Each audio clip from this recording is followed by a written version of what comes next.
Good evening, welcome to the second part of Neale Donald Walsch's Conversations with God.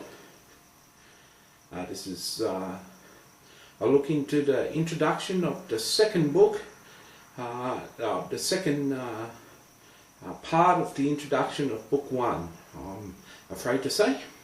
So we covered book one, part one of the introduction. Now this is part two of the introduction. We ended last time with looking at the statement, these instincts say that this book is not nonsense, the overworking of a frustrated spiritual imagination, or simply the self-justification of a man seeking vindication from a life misled. Oh, I thought of those things, every one of them. So I gave this material to a few people to read while it was still in its manuscript form. They were moved, and they cried, and they laughed for joy and the humour in it. And their lives, they said, changed. They were transfixed. They were empowered. Many said they were transformed. Now, let's have a look at these. Those instincts say that this book is not nonsense. Now, what a wonderful thing to say to your audience. If you want to pre-warn them and say that this book is not a lot of nonsense, the first thing you'd say to them is, it's not a lot of nonsense. Now, readers, if you continue in this book and you start to think this is nonsense, well, it isn't, because I told you that back at the introduction. So if you read along and it disagrees with God or disagrees with other thoughts that you have, how the universe plays out, how you see the universe playing out on the news each day, it's not nonsense. It's the truth. And what you think and perceive before you read this book is actually the real nonsense. It's not the overworking of frustrated spiritual imagination. Now, many psychiatrists would say if you hear things of God, if you're hearing a voice called God speak to you and you can take dictation, they call that auditory hallucinations. They'd say you've got an overactive spiritual imagination. From someone who actually has heard from God and Jesus and the Holy Spirit, I can say that the psychiatrists are wrong. I can feel for Neale here, because that's what they say about them. Well, it's simply a self-justification of a man seeking vindication from a life misled. Apparently Neale had had a few marriages, he'd done a few bad things. He freely admits that in the book, that he hasn't had a good life. I don't think this book was a new way of him walking in life. You know, I don't think this was an excuse for his past. And I think if he could understand what this book said, he might be living it in the future.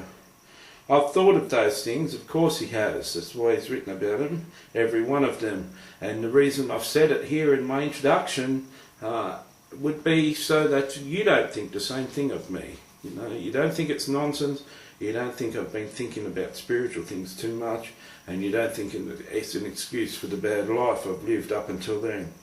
So I gave this material to a few people to read whilst it's still in its manuscript form. Some were moved. Well, I can go to a movie and be moved. Some cried. A very good movie will make me cry.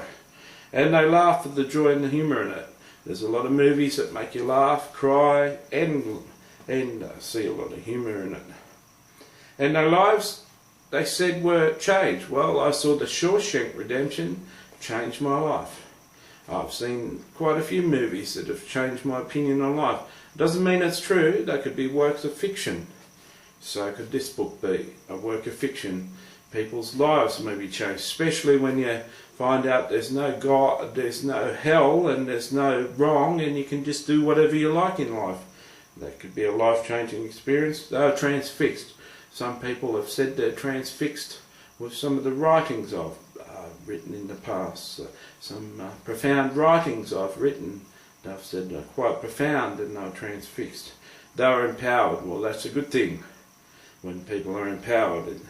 It's not a good thing, though, if people think they can do anything, and there are no rules, and there is no Satan, there are no demons, there is no hell, there's no judgment. God doesn't judge. Yes, you could be empowered to do a lot of things, not necessarily good. Many said they were transformed. Well, I hope some people are transformed.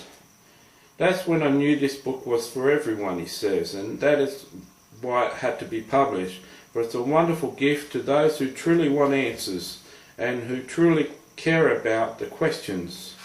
For all those who have embarked upon quests for truth and with sincerity of heart, longing of soul and openness of mind.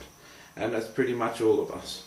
So, yes, if you want some answers to the questions he's asked, you care about those questions, you've got a sincere heart, you've got a longing in your soul and an openness of mind, this book's written for you, and you'll find a lot of things in this book that'll make you happy. Of course, if you believe in error, God, the Bible, what the prophets said, and you believe what the Bible actually did say is truth, then you may have a problem with this book. No matter how sincere your heart is, no matter how open your heart is, when you see things blatantly going against what the Bible teaches, you may have doubts in your mind whether the truth is here.